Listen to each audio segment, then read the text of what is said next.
I'm Dean Walker, and welcome to the Poetry of Predicament podcast, a podcast for people brave enough to face humanity's challenges and problems, and most importantly, our numerous predicaments.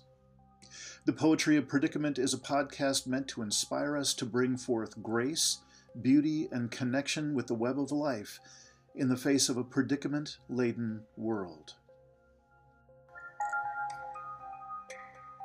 In this January 19th, 2018 episode of the Poetry of Predicament, we're welcoming Margaret Klein Salamon. Whether you're connecting with her website, theclimatepsychologist.com, or her team's website, theclimatemobilization.org, or if you're lucky enough to have bumped into her writing, an example of which is The Transformative Power of Climate Truth. Well, Margaret Klein Salamon is easily one of the most powerful writers and powerful presences on the environmental movement stage today. Stay tuned for a strong and spicy interview with Margaret Klein Salamon. Margaret, my name's Dean. I'm Dean Walker, and it's a pleasure to meet you. And I don't know how well I conveyed my motivation, my desire to, do this interview with you, that I just have been following your writing and really moved by it, and moved by so much of what you say directly, but also through the organization, the mobilization. I've really been in search of people who have some capacity to address what I call the sober data of our world. And you and your team just seem to be some of the few people out there who are conversant, who are willing to. Yeah, well, thank you. And it's always, it's such a crazy time that we're living in. And there's this feeling, this, jolt of recognition and fellowship when you meet someone who is, as to use the language from one of my papers, who is living in climate truth. Right. Who is not, the vast majority of Americans and just people are living in a fantasy world where they're doing things like planning for decades into the future about their careers or their family or their, whatever, their goals. Yeah. And I've got some bad news. But when, it is just, and it's so alienating to live in a world where most people, vast majority of people, are just like on a different planet. Their planet isn't having an ecological crisis and the sixth mass extinction of species. It's just fine, apparently.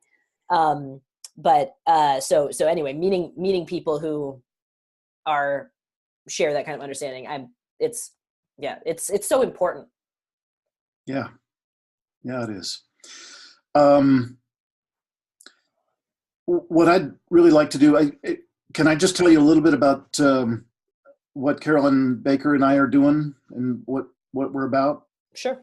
Okay, so I don't know if you're familiar with Carolyn's work. Are you? Have you a little. Yeah, she's, I think, the most prolific author regarding being collapse aware in terms of collapse of human or Earth systems, and really addressing the question, who will we be together in the face of it?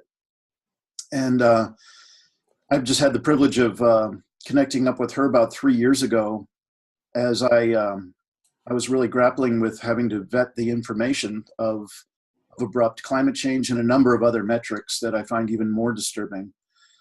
And because of her incredible depth of experience with it, and I come from a background of doing corporate and personal development training for years and years, we just found a way to start to conspire. What if we could create some powerful ways of getting tools and expansion of capacity into people's experience, if that's what they're after. And so we've been doing that little by little, just trying to grow it out. And last year was our first couple of live 3-day workshops. And this year will be a couple more of those, and really this is the beginning of the unfolding of the online offerings that we're going to do. And yeah, and so I think we're on a very similar wavelength to y'all. But can I ask you, what is the goal? Is it to kind of flourish in a collapsing world, or is it to prevent the collapse? I don't know that either of us would just throw out the opportunity to engage in important ways. You know, we're both pretty close with a guy named Andrew Harvey, who talks a lot about sacred activism. So activism that is that comes from a sobriety and a connection with one's core. And I'm sure it's nothing new to you. I don't mean to be, you know, speaking to you like you don't know about that stuff, but really, I think we're both pretty clear that the vast majority of the tipping points have already been passed. The easier off ramps from this particular freeway we've passed long ago.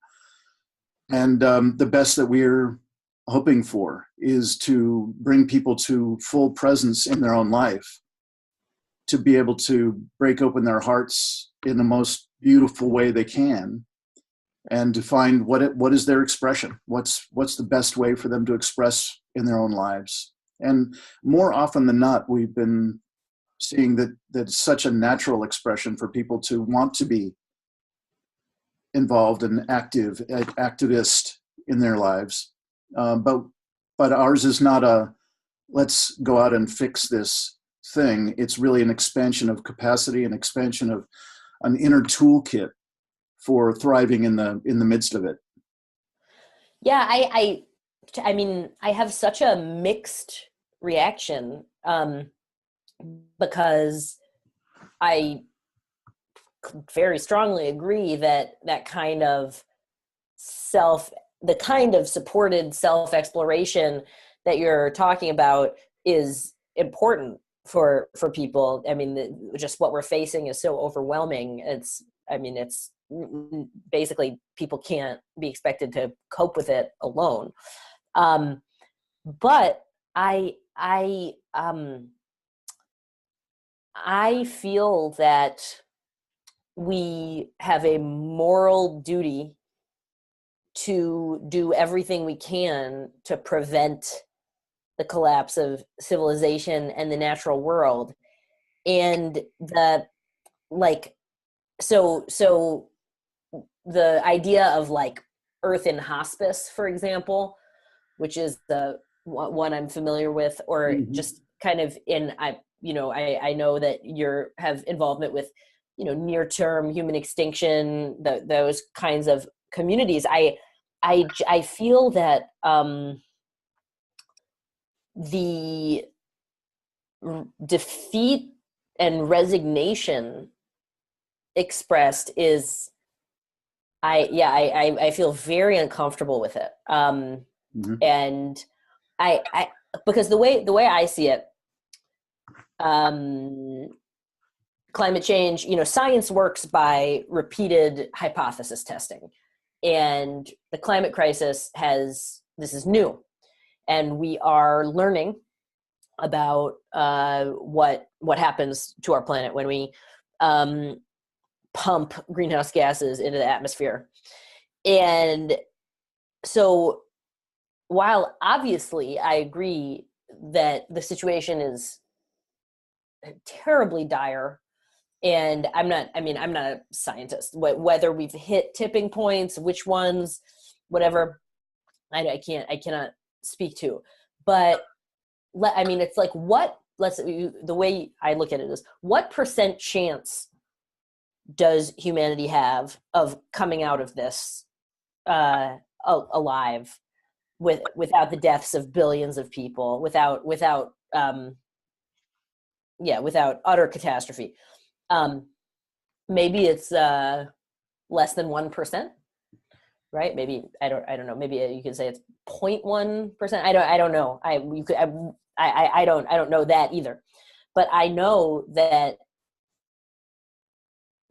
whatever that is, that is what we should be focused on. Mm-hmm.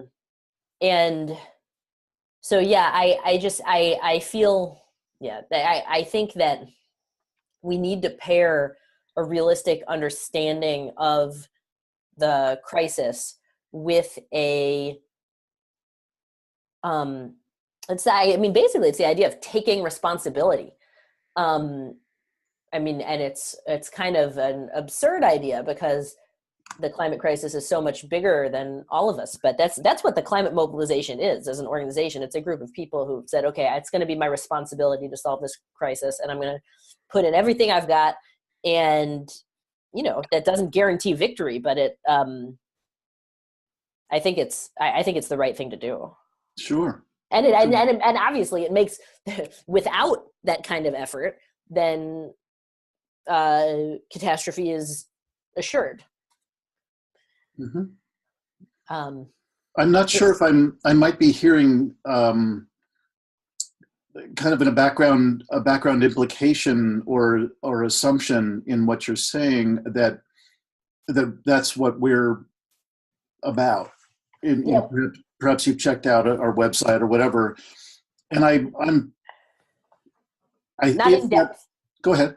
Not in depth, I'm afraid, but okay. Yeah. I think it's pretty safe to say that what I've read that you all have put out and videos I've watched and so on, I'm extraordinarily aligned with everything that you're about. And what I know, having fairly recently started working and producing some stuff for the near-term human extinction support group on Facebook, I find them to be remarkably active and hopeful and not very skilled group of people in terms of being able to establish some kind of baseline of resilience in themselves. So that's, Carolyn and I are both kind of new to the group and new to offering the kind of skill set building that we're about to these folks, because I think they really are on a very similar wavelength to what you were just describing. So it might be kind of surprising because their name is, extremely off-putting, and I understand how that can be like, what the heck, like, why am I even talking to these people? But I think you might be surprised at the amount of care and activism and engagement at a community level and so on that you'd find in these groups that are just perhaps awkward in how they present themselves, how they name themselves, and so on. But I think they're pretty engaged. Yeah, I can empathize with the idea that there is no hope. I mean, it's such a horrifying and overwhelming situation. But yeah, I just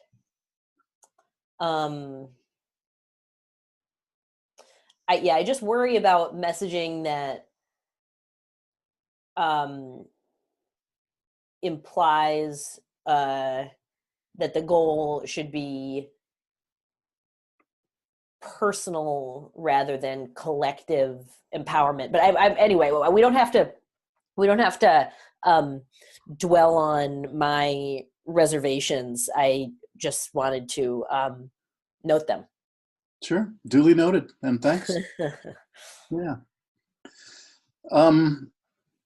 Well, if I could, just in typical interview fashion, if I could just ask you to describe for us just a little bit about what got you to this place where, primarily I think we're talking about the Climate Mobilization, the organization that you are central in.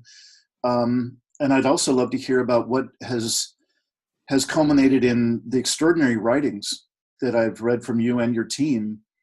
That again, I find the sober clarity of them entirely refreshing, because I have a very low tolerance for the misrepresentation and understatement that seems to be rampant in so many organizations that are, supposedly aimed at the same stuff. So I'd just love it if you'd introduce yourself to us a little bit and tell us about what got you to this place. Great. So I'm Margaret Klein Salamon. I grew up, my family was, my father's a psychoanalyst, and my mom was, for a time, studying clinical psychology, but became a kindergarten teacher. But so from my whole life, I've been in this psychological kind of mentality. And I studied social anthropology at Harvard for undergraduate, which is the same kind of thinking, but looking at groups. I mean, just looking very closely at why people do what they do, and what are the meanings involved, and what are the motivations and relationships. And then I went for my PhD in clinical psychology, psychoanalytic clinical psychology, at Adelphi, University of New York. And during that training, during that PhD, I started to get more and more alarmed by the climate crisis. And that's partially from living in New York through hurricanes Irene and Sandy. But I think primarily through just my own process of maturation, personal development, my own psychotherapy was extremely helpful with, and kind of gaining the inner strength to lower my defenses, such as my primary defense was willful ignorance. I think that's a primary defense in general for the climate crisis, especially among educated Americans who, so I knew that enough to know that this was very frightening. And I would do things like read the first line of an article and quickly exit out and just say, consciously say, I can't do it. But so I got stronger. I think my capacity to tolerate painful feelings such as fear, despair, strengthened. And I started to actually come to terms with. I started to actually read those articles and actually get a sense for what was happening in the climate. And I confirmed my worst suspicions. This is very, very, this is an acute crisis. We're both in danger. Everyone's in danger. And so I started to think about how I could change my life to incorporate this reality. And I was thinking that I would start a blog and kind of see patients in the morning, write in the afternoon, something like that.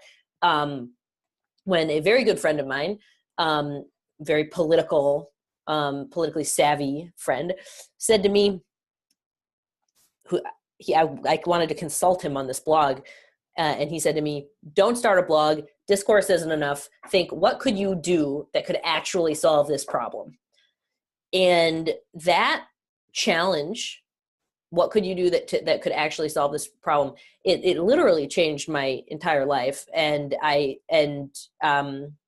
there's no turning back, because once I had conceptualized myself as, once I had conceptualized that as my kind of goal, my personal mission, whatever, I realized there's nothing that I want a fraction of as much.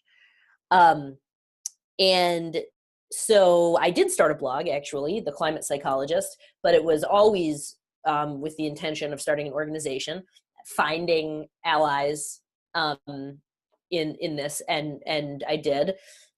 Ezra Silk, and then who wrote the Victory Plan, and then just a huge network of internationally and now at home. And the Climate Mobilization is an organization that is based in truth. I mean, I'm a clinical psychologist. That's what I bring to this, like an ability to not get swept into these fantasies and kind of defensive ideas about that I see virtually all climate organizations trying to do, in order they try to twist the data to fit their advocacy rather than the other way around. So we are founded and operate on the principles of telling the truth, and advocating for what is actually necessary to solve the climate crisis. So we are dedicated to making the necessary possible.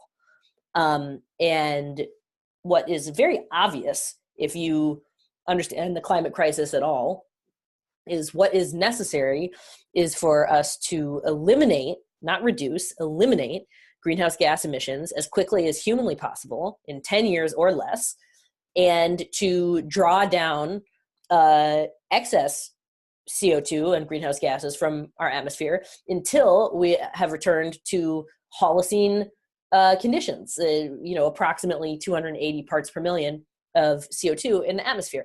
That any idea that we should decarbonize gradually over decades is not grounded in reality or morality. I mean, I find it deeply troubling that this is still what the green NGOs, including 350, Greenpeace, Sierra Club, what they're all talking about is multi-decade transitions to either zero emissions or, even worse, sometimes just 100% renewables, which fails to take into account other emission sources. So our our like tagline on the website is we advocate for the strongest, fastest, sanest climate plan out there. Fight for the strongest, fastest, sanest, and that's I mean, that's true. We use World War II as a metaphor to show. I mean, or actually, it's more than a metaphor. It's an example of what the United States was able to accomplish when we snapped out of our denial, years of isolationism, to realize that this was not a choice whether to enter this war. We had to, and the option was to win or lose, or I should say, win or perish. And when society kind of snapped into that awareness, we were able to accomplish absolutely tremendous things. I mean, absolutely, like we were able to accomplish far beyond what anyone thought was possible. And we should expect with the climate crisis that if we achieve that level of dedication as a society, that there will be breakthroughs in every field, as there were during World War II, that production, I mean, just like we're a brilliant species. We've done amazing things, and country, the ingenuity and innovation and, a can-do attitude, that stuff is real. And but right now it's devoted to, making iPhone apps and advertising. I mean, these priorities that are very much not solving the climate crisis. So if we redirect human potential of our country, of our various industries, and of our population towards solving the crisis, I mean, that's just the only way it's going to get done. If I could just pause you for a second, I Sure. Absolutely am on. I'm on a very similar wavelength with everything you're sharing, and I'm just curious about a particular element. I just put out my first book last year, and I'm not a natural writer at all. So it was something, a couple of years of really hard work. And one of the hardest pieces of that work was to look at pretty much at the center of what you've just been sharing. So what will it take? make the necessary possible. I love that. I love that phrase. And to me, the title of my book is The Impossible Conversation. And what I meant by the impossible conversation was, after about 25 years in business consulting, and leading trainings for executives and so on, it looked to me like at the center of what it would take to truly address these extraordinary circumstances we have going on, that nothing short of slowing down and, in a number of instances, stopping aspects of our human operating system is called for. So from my point of view, it's just a slight variant, I think, and I'm just curious how you might react to it. In addition to the things that you're saying, which my hat is off to what you're saying. It's very, very clear and good. And I'm wondering, how does that fit in your model as well, or in your thinking of you and your team as you look at what is necessary? Is a part of what is necessary somehow slowing down, or in some instances stopping aspects of what we're doing? Absolutely, but I'm not sure exactly what you mean, but obviously we need to stop burning fossil fuels, factory farming of animals, and constantly stimulating people's desire to consume material goods by advertising would be some examples. That's the kind of stuff you're talking about? Pretty much. I mean, we could take any one of those, and for instance, the one that has always been like a little gnat in the conversation that never seems to go away is, just in the USA, we are so used to having everything delivered to our neighborhoods, to our stores, to everything by diesel trucks, and they are the lifeblood of getting everything everywhere in this country. And just to look at that, and at the moment, there is no replacement for diesel. There is no alternative fuel. There's no alternative arrangement. So what do you do? Right. So, I mean, Tesla just did a electric semi, right? I mean, yeah, it's coming right along. Sure. But right, it's not available now.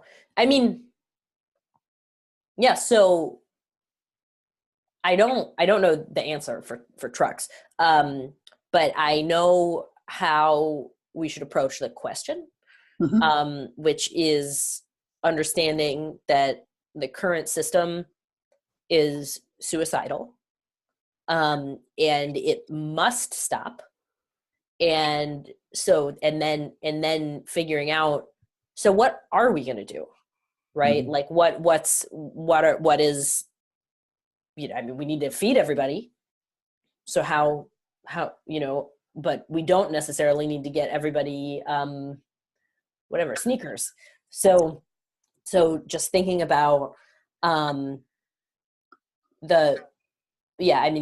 how to answer that problem, probably some combination of using trains and electric vehicles and significant reduction in the level of shipping that's going on. Yeah. Total. I mean,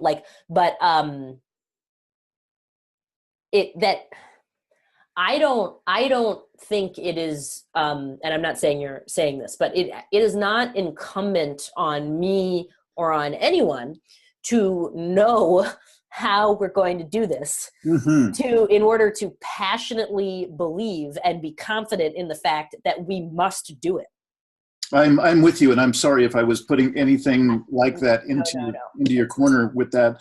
It was just literally it just rang for me when you were sharing, which again, I'm completely on the same page with what you've laid out, and that last commitment that you just expressed again so clearly. I'm with you. And I was just meaning to share with you one of the kind of annoying gnats that whenever it crossed my screen, it's like, Jesus, that's just so, it makes my head explode, is really what I meant to be by sharing it. Not at all. Yeah, no, certainly you're fine. But one thing I will add to that is I am quite convinced that a key feature of the transition we need to make is local food, gardens, victory gardens. During World War II, 40% of vegetables were grown at home. And I think we could do a lot better than that. I mean, that just like there's, I mean, for, and this is really for, there's several reasons. One is shipping, right? That's very important. Another is food security, right? I mean, we are headed into some scary agricultural conditions. Absolutely. And the extent to which people can grow their own food is going to be a huge, of huge importance.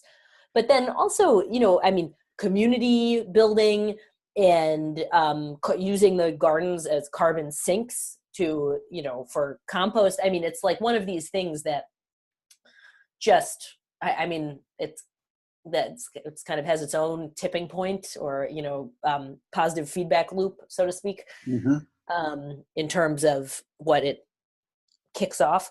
But it creates in the climate actually a negative feedback loop in terms of reducing emissions. This is I'm I'm sorry. This is let's leave that technical confusion behind. Sure. So yeah, I think the key thing is understanding excuse me, is understanding that the path that our society is currently on leads like exactly nowhere. It is collective suicide, and if you understand that, if you really accept that intellectually and excuse me, as like a part of your self, then it becomes much easier to imagine and accept a different world that will be harder in some ways and will be better in some ways. Yeah. I think, again, we're on amazingly similar tracks at the center of your conversation and mine. I'm very curious what your experience, you and your team, as you keep putting the word out, and I'm assuming that you're getting some amount of growth, meaning other people signing up and joining with the mobilization and really getting it. Can you talk about how that's going and what some of the, other than positive reactions you get? I mean, how's it going in terms of people just saying, yeah, I'm so thankful to have found you. I'm literally thankful to have found you and your team. It has been so refreshing. The kind of output that you all do, your papers and so on, they're so good. Am I alone, or I can't imagine? You must have some kind of numbers stacking up of people who are like me wanting that message. Yeah. So is an interesting question. What we have as an organization, our key strength is the level of dedication and passion of our volunteers. We're virtually volunteer-run organization. Our budget is like this year, it's going to be like $100,000, which, while better than nothing, is just a fraction of what traditional environmental organizations, like a very small fraction of what, I mean, big green organizations have multi-million-dollar budgets annually. So, but why? And I would love to remedy that, and I'm working on it. But But the reason we are able to succeed despite being so low resource is because there are people, not a huge amount of people, but a handful, who say, this is it. This is what I want to do. I did that in starting the organization, but a lot of people have joined in that spirit as well.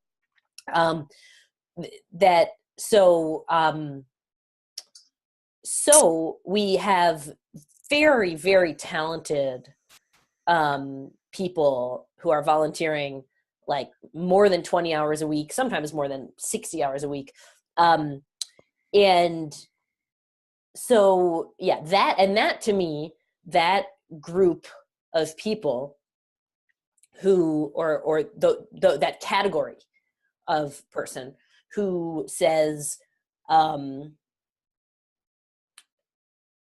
climate crisis is,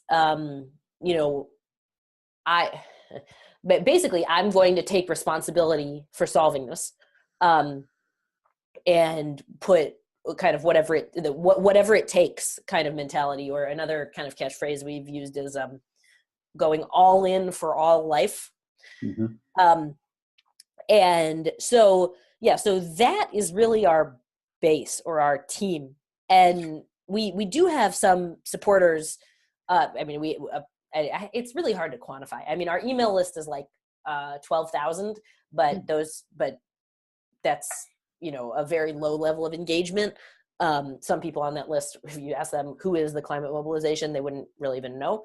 And we probably have, I don't know, let's say approximately 30 people who are currently actively engaged, maybe more, but in volunteering or in local organizing, which is our key programming right now. It's called City by City. After the election, we pivoted to local organizing.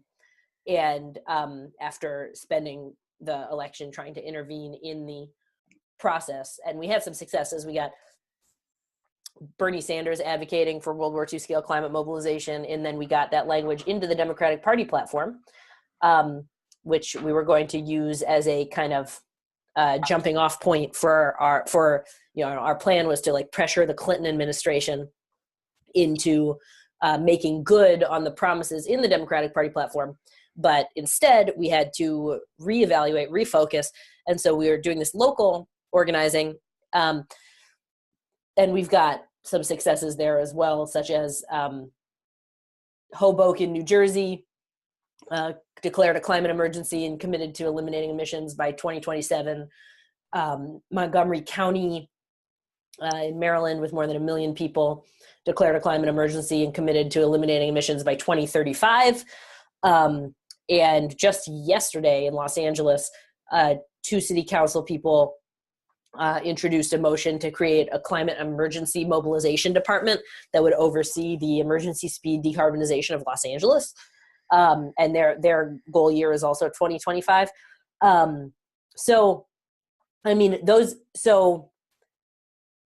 Those kinds of organizing wins are possible because of volunteer organizers who take this on. So anyway, that's the people who I'm like really care about and want to grow, is that group of people, like on climate surveys and stuff in like Yale's 6 Americas, they always say, are you not concerned, a little concerned, very concerned, or whatever, very or alarmed? And I always want there to be like another category of like, I'm so alarmed that I'm refocusing my life on this, or I'm so alarmed that I'm making huge personal transformation. So that's who makes up the group. In terms of reactions otherwise, like from the public or from like, it's amazing. Honestly, it's amazing how positive people's reactions are. I mean, the climate situation is just so weird. It's just so, like, there's the disconnect between, like, the truth that is every year making itself more obviously apparent to everyone, and the discourse is so divorced from each other. Yeah. That so, like, the resolutions in front of the Hoboken City Council and the Montgomery County Council to declare climate emergency and commit to these extremely ambitious zero emissions goals, they both passed unanimously. And getting on the Democratic Party platform, that getting our language on that amendment, the person who we were working with was advised not to introduce it. Why? Because the Sanders campaign didn't think that it was going to pass. And it did pass. It passed overwhelmingly. And my kind of takeaway from that, those kind of like unexpected successes, let's say, or they're more successful than we expect, is that nobody wants this, right? Nobody wants, or I mean, maybe some people who are so internally hurting and damaged that they think, okay, maybe it's better for the whole ship to go down or something. But but basically, people would prefer to not have civilization collapse and, you know, half the world in famine and millions of refugees, right? Like that's people don't want that. And when you give them something to do, right? Here, pass this, do this. We can solve the climate crisis. Of course they want it. Of course it's popular. It's just getting through all these layers of, oh, it's not possible, be realistic. It's really not an issue. Yeah, it's just, let's just stick with carbon pricing. Yeah, you know, right. That's I mean, like, so I think, I think there's I think it is a sad shame that the climate movement has forgotten that by far our strongest asset strategically is the truth. Yeah. And that, like, that if you treat telling the truth like it's kind of optional or like not very important, then you lose that, your biggest strategic asset. Yeah. You know, it's reminding me of again, kind of midstream when I was putting together my expression of this path, the book, The Impossible Conversation. I at one point I was really directed. It just seemed time and again I was supposed to read some books on the neuroscience that's so at play and that's obviously so ubiquitous. The now thousands of books about how the brain works and how we process and how you can't possibly communicate like this about important issues in our world. You always have to do this or that and so on.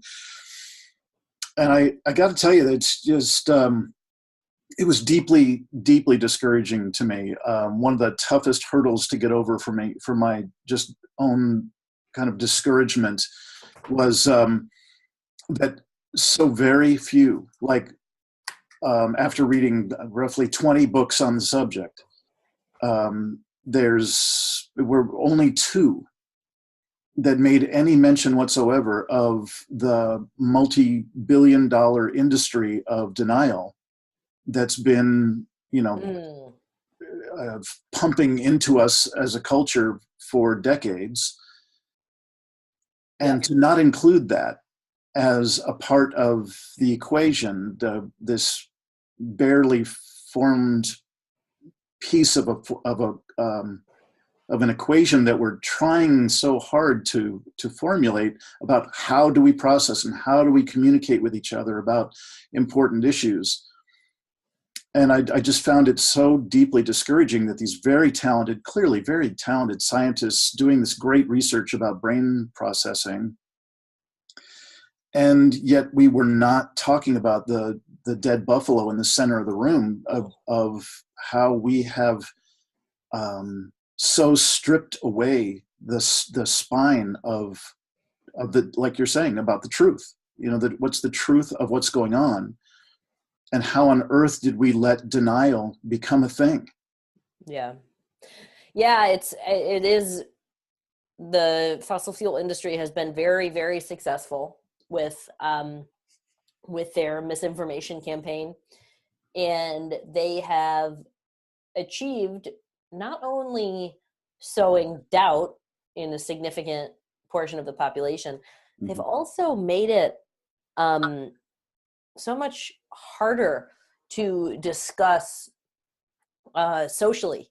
They've made it a controversial topic, politics, that so rather than feeling like, of course, this is a shared goal, that who would be against saving our world, it's you're kind of in a political camp by recognizing the scale of the crisis, and I think similarly people feel, and this is co-created by the fossil fuel industry, but then also by the reaction to it from the climate movement and from climate scientists and so on. But I think that this blocked my involvement for many years during college, for example, that a feeling that the climate crisis is a science issue and it should be handled by experts, and you're going to have to master a body of knowledge, a technical body of knowledge, before you can communicate with confidence about the climate crisis. I mean, I have never been terribly interested in math or science. And so the idea to, learn about the atmosphere and all of these complicated processes, I just was not interesting. But and I know that people can be deterred from engaging because they feel similarly, and they feel that they'll be asked difficult questions that they won't know how to answer, such as, and this is again with these kind of denier theories that have been propelled by the fossil fuel industry. Things like, well, what about sunspots, or the pause in warming, or and I mean, it would take a PhD to be able to debunk all of those theories. But I encourage people to say, I don't know the answer to your question, but I do know that the existence of human-induced climate change is a scientific consensus. We've known that carbon was a greenhouse gas since the 1800s.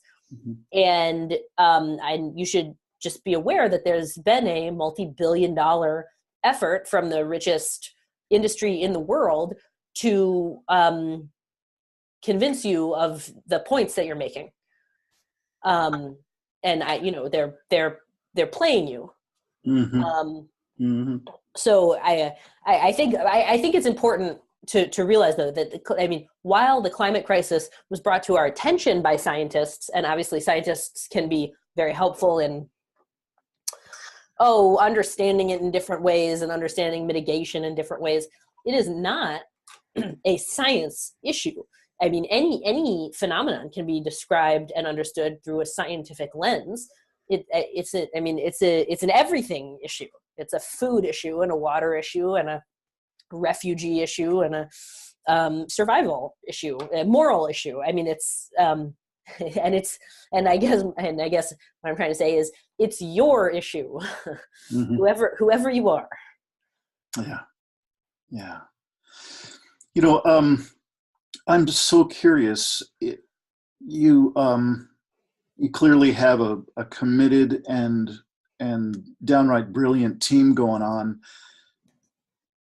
and yet I know that you all are right on the front line of doing the heavy lifting by bringing us the quality of truth that you bring us. I'm curious if you have any collective and or individual practices that you have in place to keep yourselves connected and open-hearted and sane? That's an interesting question.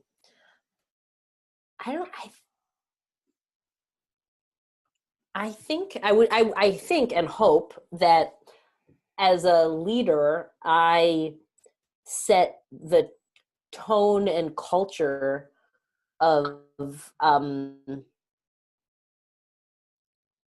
both like self-acceptance combined with passionate dedication. I mean, that's clearly the defining thing about the culture of the organization is the work. I mean, like the orientation towards, I mean, people, we just work so hard. But which one would do if they felt that their work could potentially avert the collapse of civilization? Yes. And so I mean, I think, yeah, honesty in communication and level of dedication are the main things. I mean, we try. I like Joanna Macy. I like that book, Active Hope. Yeah. So we try to practice gratitude, particularly, and the gratitude to each other, and particularly the gratitude of being able to take part in such an effort. Yeah. I know different people do meditation and intense workouts. Sure. I think working out is actually a really important thing for people doing this work because it can get your mind off it in a way that can be rare. Yeah. Because I do think it's important to sometimes not think about the climate crisis. Most of the time, think about it and work on it, but sometimes take a break. Absolutely. Absolutely. One of the buzzwords in Carolyn's and my world right now is as we're putting together the kind of the foundation stones of our body of work is just radical self-care. Because this guy, I don't know if you're familiar with Andrew Harvey, but again, one of his main thrusts in his body of work is about sacred activism, and he comes from a long history of being an extraordinary scholar in all sorts of religious and spiritual traditions. And he has a quote from one of his main books about that, in which the quote goes something like, if you're planning on engaging in the world in this sacred activism, in this way of wanting to make a difference in the world from this spiritual center, then to approach that work without practices, without spiritually empowering practices, is like running into a forest fire wearing only a paper tutu. And I've certainly found that to be true. And working out and having a meditation practice and on down the list, you bet. Yeah. Well, I think we're coming up on the end of our time, and I know that you have a forever full plate, and I so appreciate you taking the time to speak with me here, and I look forward to polishing this little episode up and getting it onto all the different podcasts that I have access to. I'm happy to get a link to you if it's of any use whatsoever, and sure. Please know that we will continue to talk up the climate mobilization and your fine work, and as perhaps one of the top options that someone who's newly cracked open to participating in sacred activism, I can't imagine a better place for them to be spending their time and energy. Well, thank you. I really appreciate that. And I know, that it definitely seems like a good recruiting population. I do just want to mention this year, one of my goals is to create a base of monthly giving for the climate mobilization so we can have a bit more financial security. So in order to try and develop that, we have unrolled the Mobilizer Backer program. Mobilizer Backers are monthly givers at $30 a month or $5 for low income people. Yep. And what we're offering with that beyond just, supporting a worthwhile organization, very worthwhile, but is I'm doing a call every month on, it's called Life in the Climate Crisis. Mm-hmm. So it's about, it's going to evolve. It's kind of a work in progress, but it's people call in and talk about things we've talked about and just what it's like to hold this knowledge and to live in the world. And generally people have had extremely positive experiences with that kind of group sharing. And then another monthly call, which is about just what the climate mobilization is doing, updates, discussion of kind of strategic questions, and taking questions and feedback. So if you are interested in supporting this work, but without necessarily going all in, I think it's a really important, it's very helpful to us. So I would ask people to consider engaging that way. Very good. Well, we'll be sure to have the climatemobilization.org information on the screen for those who are watching this in video. And of course, I've just said it for those who are just listening to it.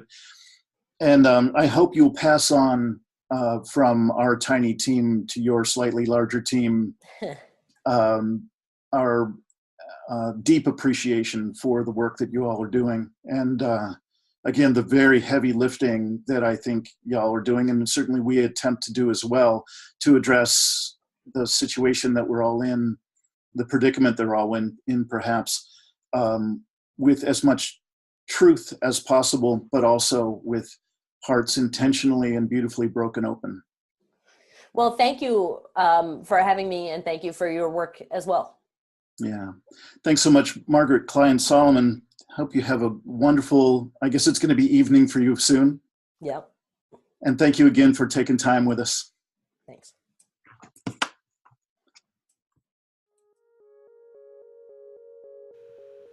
Thanks for watching another episode of the Poetry of Predicament podcast, produced by Dean Walker and the Living Resilience Alliance, www.livingresilience.net. You may want to check out our sister podcasts, the New Lifeboat Hour with Carolyn Baker on Podbean and at carolynbaker.net. Also, the Impossible Conversation podcast, another channel on YouTube. Thanks so much for joining us. Join us again later for another episode of the Poetry of Predicament.